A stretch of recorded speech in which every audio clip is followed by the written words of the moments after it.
quand même, il faut être clair, on a fait des très très gros progrès sur le financement de la vie publique. Oui. C'est-à-dire que, par exemple, les entreprises ne sont plus autorisées à verser au compte de campagne, ce qui est une très bonne chose. Donc il a bien fallu que pour que tout le monde puisse se présenter, quelle que soit l'élection, il y ait de l'argent qui soit mis à disposition.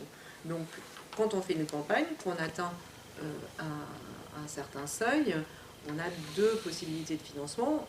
On a l'argent qui de toute façon vient se cumuler aussi avec l'argent de toutes les dépenses qu'on appelle les dépenses par subrogation.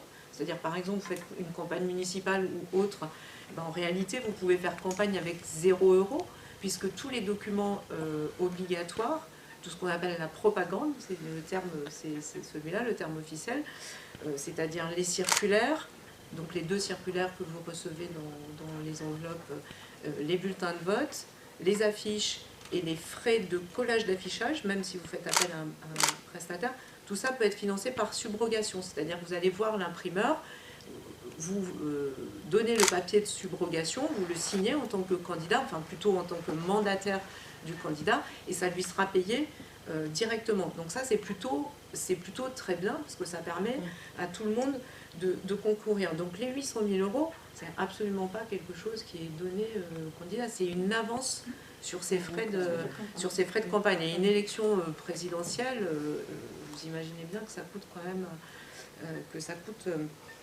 un peu d'argent. Mais c'est une donation ou c'est un prêt? Non, c'est une avance sur frais de campagne, c'est-à-dire qu'en fait, au lieu que vous soyez remboursé à la fin et que vous partiez sans rien, c'est une avance sur frais de campagne. Donc ça fait le lien avec, vous avez raison, le problème des banques. C'est-à-dire qu'aujourd'hui, normalement, une banque ne peut pas vous refuser d'ouvrir un compte de campagne.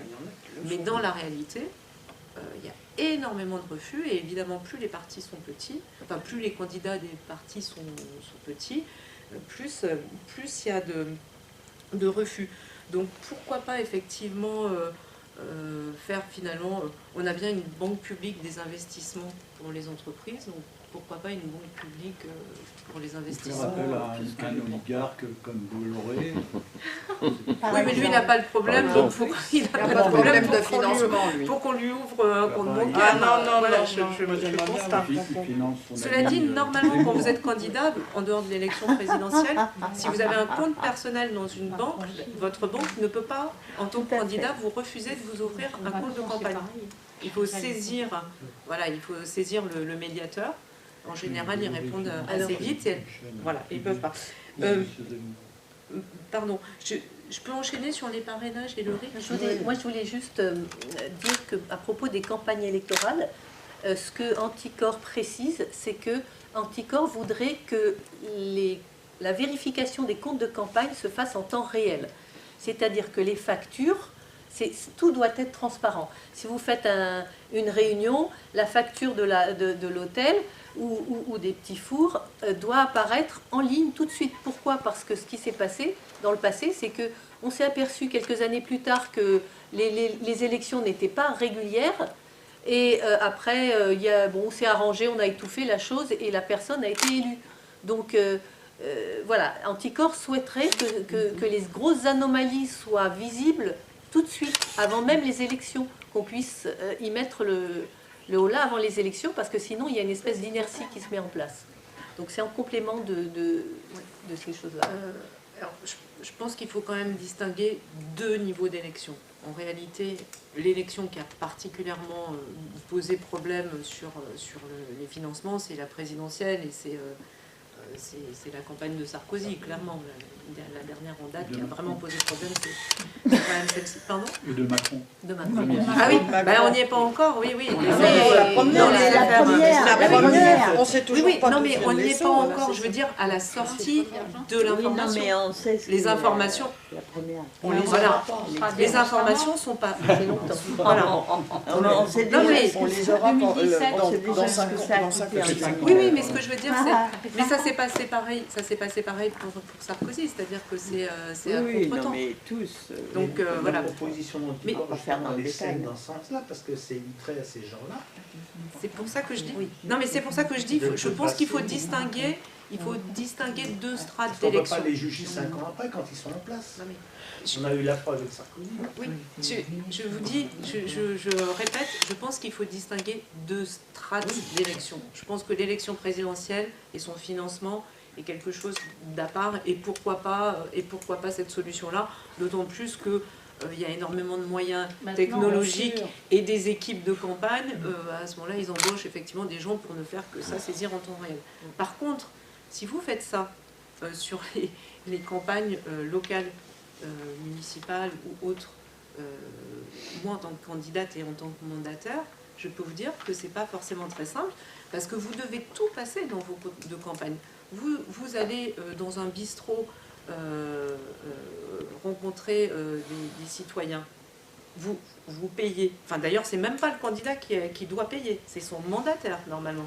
Si le mandataire n'est pas là, vous devez faire une facture, la donner au mandataire, et le mandataire ensuite envoie le chèque, ou pas se régler avec la carte du compte de campagne.